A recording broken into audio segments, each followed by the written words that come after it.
Thank you. Thank you very much. Good morning. It's terrific to see so many friends and familiar faces and to be back in the UK. As noted, you may have been expecting a giant of the climate negotiations in the form of the US or maybe in the form of John Kerry, who I can assure you is indeed a giant. But you'll have to settle for all 5'6" of me this morning. Um, uh, but let me just say thank you at the beginning here. Thank you to Innovation Zero. Thank you to this beautiful and gorgeous and massive event. Thank you to the event chair, the Right Honorable Dr. Liam Fox. And thank you to the UK government and to other supporters and sponsors of today's event for bringing together something that clearly, by judging by the audience here and the throngs of folks making deals and creating connections outside of this room, clearly there's a latent appetite for this kind of engagement between industry, civil society, innovators, government, and so on and so forth. I'm here to talk briefly about the US effort at home and around the globe to advance the energy transition. It's an effort that is equal parts evolution and revolution. The truth is, of course, that none of us in the United States, in the UK, or around the world need to be scared of this transition. The energy market this century is the largest in the world, the largest in world history.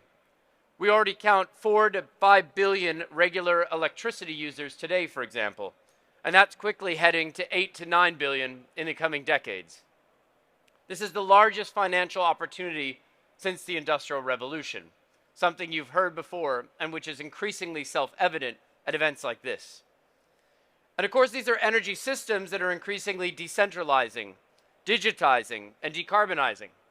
That means even more enormous amounts of capital, not just financial, but also innovation capital, intellectual capital, and human capital will be needed to drive this transition forward. And those, my friends, are ingredients that the UK, much like the United States, does exceptionally well. I've had the privilege of traveling the world with Secretary Kerry to drive forward our climate diplomacy.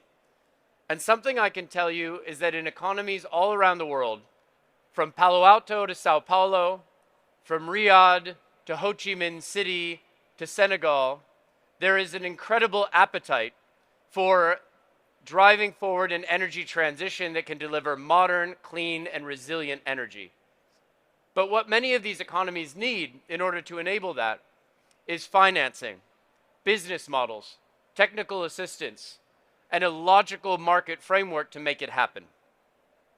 They want to invest in today's climate solutions, solar, geothermal, wind, hydro, as well as emerging technologies like clean hydrogen, synthetic fuels, cleaner industrial production, small modular nuclear reactors, and beyond.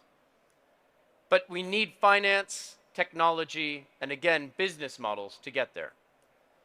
Now, the IEA tells us we need to invest up to $4 trillion every single year to be on track with the energy transition that's needed for us to meet our climate goals.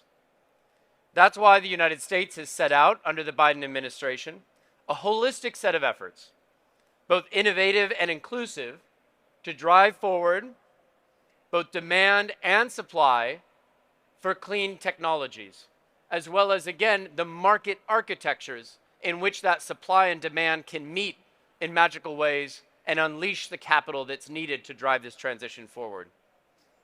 Let me touch first on the supply side.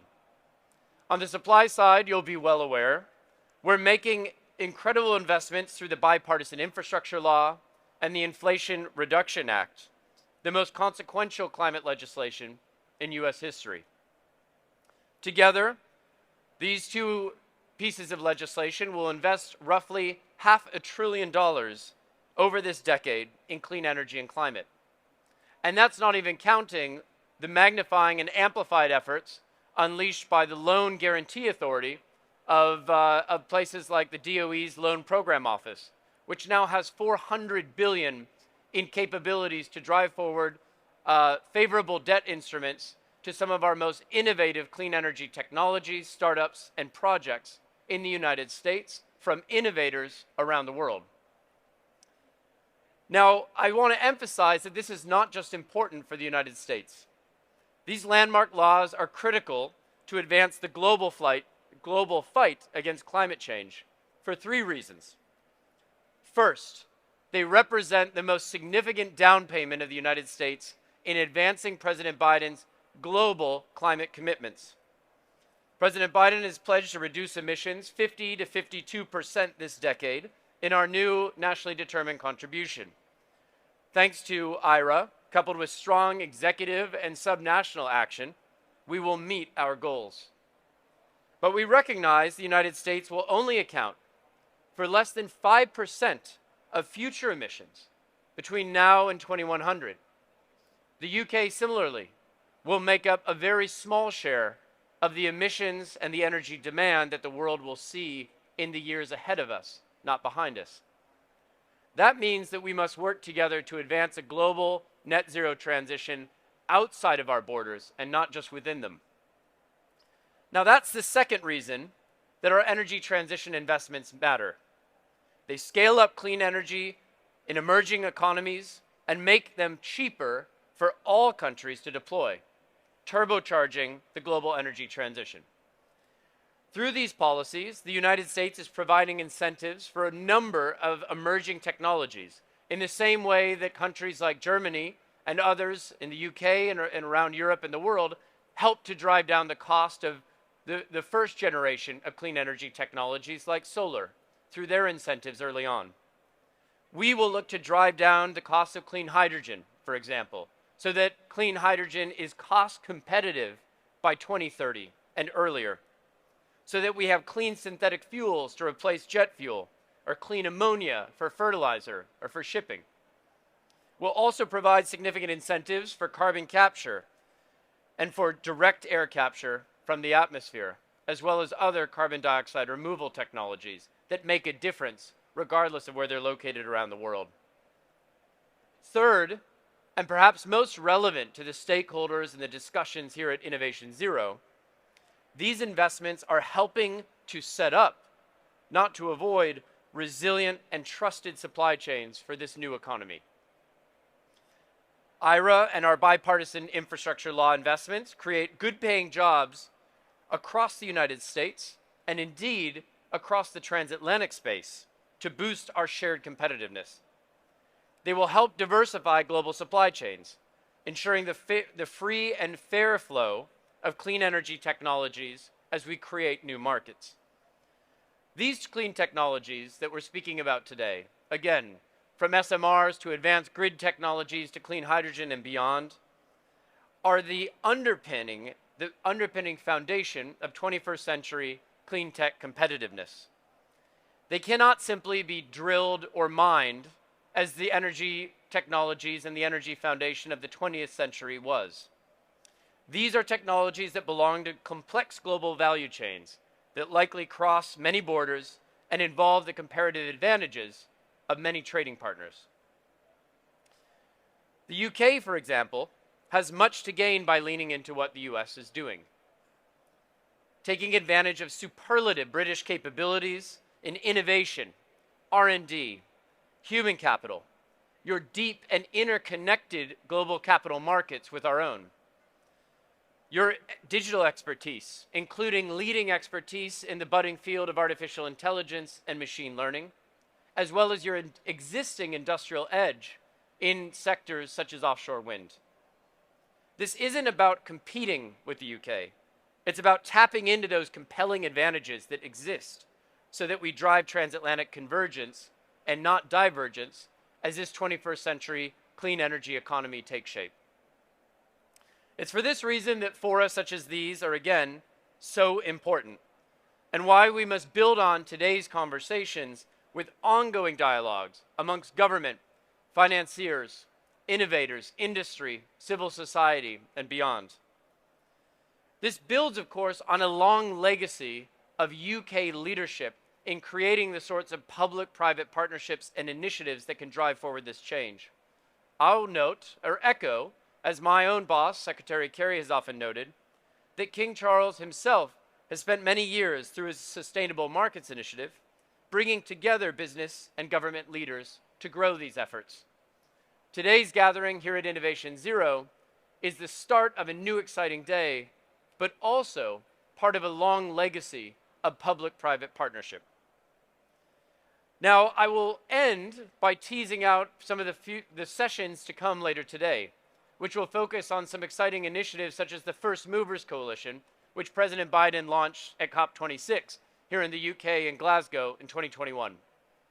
I do that in order to mention the other important ingredient here: leadership not only in driving forward the supply of new clean energy technologies, fuels, and innovations, but also leadership in generating demand for them so that they find uptake in real markets, so that they find commercialization at scale and they're not just left on the laboratory floor. As noted, the First Movers Coalition, which serves as a sort of buyer's club or demand-side aggregation exercise, touches on 7 different critical sectors: steel, cement, chemicals, concrete, shipping, aviation, trucking, and beyond. We're also looking to drive forward carbon dioxide removal. Now, across these different industrial and transport sectors, what are oftentimes referred to as the hard-to-abate sectors, the First Movers Coalition is mobilizing over 100 different purchase commitments from 80 different companies around the world, some of the most creditworthy counterparties in the world, to make commitments that they will have demand for clean steel, clean aluminum, clean cement, green shipping fuel, greener ships, green aviation fuel, etc., from the year 2030 onwards in very well quantified, market-ready amounts. This, in turn, allows us to take these 100 commitments, representing over $13 billion worth of purchasing power, and bring them to the market to lower the cost of capital for those clean steel projects, those clean aluminum projects, and so on and so forth, and also to match that demand with supply so that we get offtake agreements signed this decade and we bring supply online in time to meet that 2030 demand. By bringing demand to the market, we cut through the Gordian knot, the chicken and egg problem that has prevented supply from feeling confident about the demand that exists, and we allow the largest companies in the world out there to feel more confident in bringing forward even bolder demand commitments in the years to come.